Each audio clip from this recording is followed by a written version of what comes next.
Digital યુગ આ daily local news channel of Bharuch. Bharuch જિલ્લાના તંકારિયા તથા કંબોલી ગામે બે રહેણાંક મકાનમાં 64 તોલા સોનું અને લાખો રૂપિયાની થયેલી ચોરીને મામલે પોલીસે ગામના જ બે મિત્રોની ધરપકડ કરી છે. ભરૂચ લોકલ ક્રાઇમ બ્રાન્ચની ટીમે ચોરી કરનાર બે મિત્રો અને સોનું પીગળનાર તથા ખરીદનાર સહિત 4 આરોપીઓને ઝડપી પાડ્યા હતા. ટીમે તેમની પાસેથી કુલ રૂપિયા 45.77 લાખનો મુદ્દામાલ જપ્ત કરીને કાયદેસરની કાર્યવાહી હાથ ધરી છે. ભરૂચ જિલ્લાના પાલેજ પોલીસ મથક હદ વિસ્તારમાં આવેલા કંબોલી અને તંકારિયા ગામમાં માર્ચ અને એપ્રિલ મહિનામાં તસ્કરોએ લાખોની મત્તાની ચોરીને અંજામ આપ્યો હતો. જેમાં પ્રથમ બનાવમાં માર્ચ મહિનામાં કંબોલી ગામે રહેતા ફરિયાદી સહિતના બધા જ સભ્યો સાંજના સમયે નમાઝ પઢવા જતા હોય અને ઘરમાં કોઈ નહીં હોતા તસ્કરોએ તે મકાનની છતનો દરવાજો તોડી ઘરમાં પ્રવેશ કરી સોનાની અલગ અલગ જણસો જેનું વજન 20 તોલા તથા રોકડ રૂપિયા 3.5 લાખ મળી કુલ રૂપિયા 13.98 લાખનો હાથફેરો કર્યો હતો. જ્યારે બીજા બનાવમાં એપ્રિલ મહિનામાં તંકારા ગામે પાદડિયા રોડ ઉપર આવેલ લાડિયા સ્ટ્રીટમાં રહેતા પરિવાર લગ્નમાં ગયો હતો. આ સમયે તેમના મકાનને પણ તસ્કરોએ નિશાન બનાવી ઘરની ગેલેરીના દરવાજાને કોઈ સાધન વડે હોલ પાડી તારું ખોલી સોનાની અલગ અલગ જણસો કુલ 44 તોલા તથા રોકડ રૂપિયા 4,67,500 મળી કુલ 22,60,700 રૂપિયાની મત્તાની ચોરી કરીને પલાયન થઈ ગયા હતા. આ બંને મામલે પાલેજ પોલીસ મથકે ચોરીની ફરિયાદ નોંધાઈ હતી. સમગ્ર મામલે એલસીબી પીઆઈ એમપી વાળા અને ટીમે ચોરીવાળા સ્થળની મુલાકાત લઈને CCTV footage, human source, technical surveillance વગેરે દિશાઓમાં તપાસ હાથ ધરી હતી. આ સમયગાળા દરમિયાન પીએસઆઈ ડી તુવરને માહિતી મળી હતી કે તંકારિયા ગામના મોહમ્મદ અલી જુનેદ કાપડિયા તથા તેનો મિત્ર મુબારક યાકુબભાઈ ભીમે આ બંને ચોરીને અંજામ આપ્યો હોવાનું જાણવા મળ્યું હતું. આ બંને આરોપીની કડક પૂછતાછમાં બંને ભાંગી પડતા ચોરીની કબૂલાત કરી હતી. તેમણે કંબોલી તથા તંકારિયા ગામે કરેલી ચોરીમાંથી મળેલા રોકડા રૂપિયા અને સોનાના દાગીનાઓ આરોપી જુનેદે તેના મિત્ર હેમંત હરિલાલ કાપડિયા ભરૂચવાળાને આપ્યા હતા.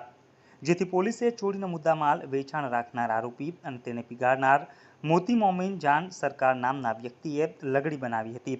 જેથી ટીમે તેમની પાસેથી સોનાના દાગીના રડીનંગ 4 તોલા, રોકડા રૂપિયા 15.50 લાખ અને ગુનામાં વાપરેલ મોટરસાયકલ 1, ડ્રીલ મશીન તથા 5 મોબાઈલ મળી કુલ મુદ્દામાલ કિંમત રૂપિયા 45,77,000નો મુદ્દામાલ કબજે કરી કાયદેસરની કાર્યવાહી હાથ ધરી હતી. આરોપી જુનેદ અને મુબારક બંને તંકારિયા ગામના જ વતની છે.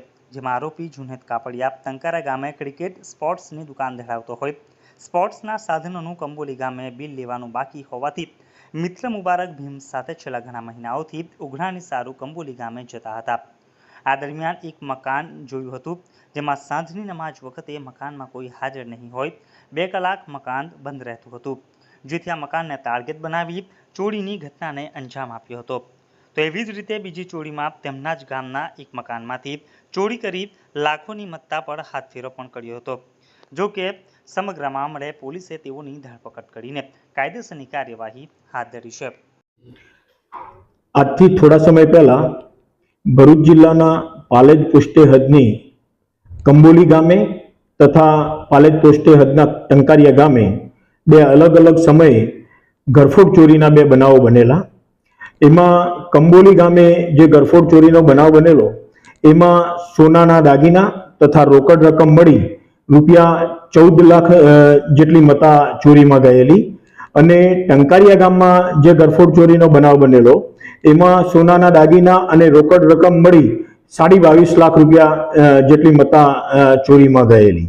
બંને ચોરીના ગુનાઓના ભેદ ઉકેલવા માટે પ્રારંભથી જ ભરૂચ જિલ્લા પોલીસ અધિક્ષક શ્રી મયુર ચાવડા સાહેબની માર્ગદર્શન હેઠળ એલસીબી ટીમ તથા એસઓજીની ટીમ તથા પાલેજ પોલીસ સ્ટેશનના સ્થાનિક પોલીસની જુદી જુદી ટીમો દરેક દિશામાં તપાસ અર્થે લાગેલી. તપાસ દરમિયાન ડોગ સ્ક્વોડ, ફિંગરપ્રિન્ટ અને એફએસએલની પણ મદદ લેવામાં આવેલી, ટેકનિકલ સર્વેલન્સની પણ મદદ લેવામાં આવેલી અને બાતમીદારોનો પણ સહકાર મેળવવામાં આવેલો. આ દરમિયાન ભરૂચ જિલ્લા એલસીબીના પોલીસ ઇન્સ્પેક્ટર શ્રી એમપી વાળાના માર્ગદર્શન હેઠળ એમના સ્ક્વોડમાં કામ કરતા એલસીબીના પોસાઈ શ્રી તુવરને બાતમી હકીકત મળેલી કે આ જે બે બનાવ બનેલા છે ઘરફોડ ચોરીના એમાં ટંકારિયા ગામના એક જુનેદ અને બીજો મુબારક ભીમ એ બે નામના ઈસમોએ મળીને આ ચોરી કરેલી છે. તો એ બાતમી હકીકત આધારે આ જુનેદ અને મુબારક ભીમને ટંકારિયા ખાતેથી લાવીને એલસીબી કચેરી ખાતે લાવીને એમની સઘન પૂછપરછ કરવામાં આવેલી. ઊંડાણપૂર્વકની પૂછપરછના અંતે તેઓએ આ બંને મળીને આ બંને ઘરફોડ ચોરીને અંજામ આપેલા હોવાની કબૂલાત કરવામાં આવેલી. ત્યારબાદ એમની બંનેના ઘરની જડતી કરતા બંનેના ઘરમાંથી અલગ અલગ રીતે ₹15.5 લાખ જેટલા રોકડ માતબર રકમ મળી આવેલી અને એ જે રોકડ રકમ છે એમને જુદી જુદી જગ્યાએ આ સોનું વેચીને સોનાના દાગીના વેચીને મેળવેલી હોવાની પણ કબૂલાત કરતા એ ₹15.5 લાખ રોકડ ગુનાના કામે કબજે કરવામાં આવેલી. અને જે જુદી જુદી જગ્યાએ એમને જે વેચેલા હતા એમાં એક મોતી નામનો બંગાળી સોનાનો કારીગર છે. એના પાસે એક હેમંત કાપડિયા નામના આ બંને આરોપીઓના મિત્ર મારફતે આ મોતી પાસેથી આ સોનાનો મુદ્દામાલ પીગળાવી નાખેલો હતો. તો એ જે પીગળાવી નાખેલો મુદ્દામાલ હતો એ પૈકી 47 તોલા જેટલો સોનાનો મુદ્દામાલ પણ આ ગુનાના કામે રિકવર કરવામાં આવેલો છે. બંને આરોપીઓને પાલેજ પોલીસ સ્ટેશનના ગુનાના કામે અટક કરવામાં આવેલા છે અને તેમની સાથે જે મદદમાં હતા કે જે આ સોનાના દાગીના સાચવી રાખવામાં અને પીગાળવામાં મદદ કરેલી હતી એવા હેમંત કાપડિયા અને મોતી બંગાળી એ બંનેને પણ ગુનાના કામે ધરપકડ કરવામાં આવેલા છે. આજે આ ચારેય આરોપીઓને નામદાર કોર્ટમાં રજૂ કરીને એમના રિમાન્ડ મેળવવા તજવીજ હાથ ધરવામાં આવેલી છે. અને આ સિવાય પણ એમના સાથે બીજા કોઈ આરોપીઓ સંડોવાયેલા છે કે કેમ, તેમજ આ સિવાય બીજા કેટલા ગુના કરેલા છે આ લોકોએ આ પ્રકારના, એ દિશામાં પૂછપરછ હાથ ધરવા માટે એમના રિમાન્ડ મેળવવા કાર્યવાહી હાથ ધરવામાં આવેલ છે.